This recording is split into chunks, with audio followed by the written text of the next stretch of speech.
Hi, everybody. Okay, so we were talking about George Crumb versus Mozart in the previous video, meaning George Crumb, or let's take somebody a little more Philip Glass, a little more conventional than George Crumb, but less conventional than Mozart. Okay, so I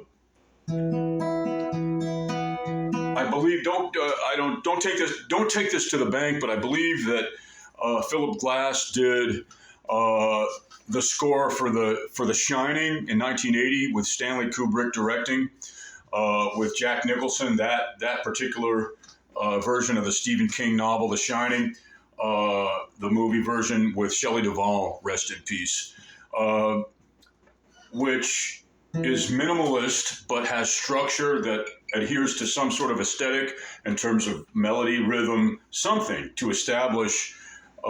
Okay, so music, let's just go back to in history. We started what we know to be polyphony. In recent, in the last couple thousand years, things started with polyphony in the ancient church, which began with Constantinople in roughly the 4th century, and progressed to we had polyphony, which is one or two more melody lines that work together nicely through the advent of harmony, and they work together. And then you graduated to Gregorian chant and stuff like Ubi Caritas. All this stuff adheres to aesthetics, and you eventually got to the point where you had the Renaissance, which Italian Renaissance, which was in the 14th and 15th century, which applied to, in terms of music and art, it applied to Vivaldi. Was later. He was after the Renaissance and before Baroque, something like that. But Vivaldi is something that I would recommend as a predecessor to Mozart and to Bach, who all these composers, music, all that has to do. And then we graduate. Now, George Crumb, I don't know that much about. I know that my mother, Anne Listokin, was a total believer in conceptual. I don't know what it's called. I don't. There was a composer, and I'm not sure who I'll go look it up, and you can try to find out also. But I do know that she told me about this. My mother's passed. When she was with us, she told me, which was he would have a concert, and he'd come to the piano and sit at the center of the stage at the beginning of the concert, and everybody would sit there in the audience, and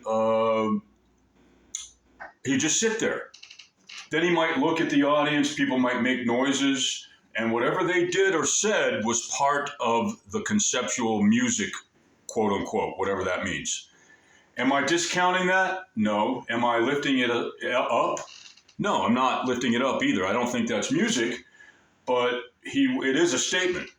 And so having said that, let's go on and talk about a drop D tuning. This is dobro.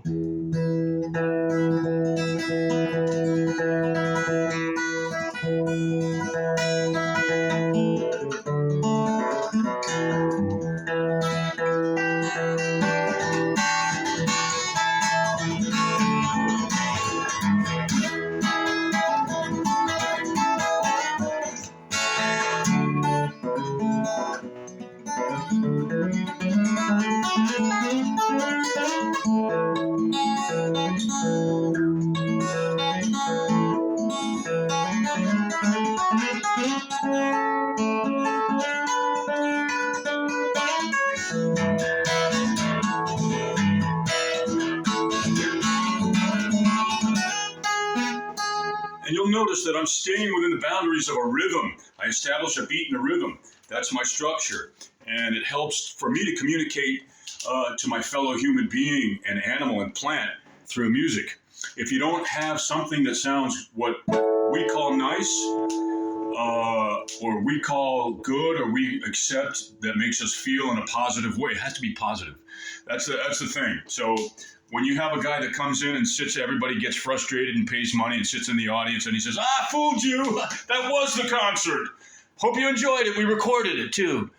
And it's like, okay, well, we get it. You're trying to make a point about something having to do with, it's all about you and your theory, as opposed to bettering humanity through beauty.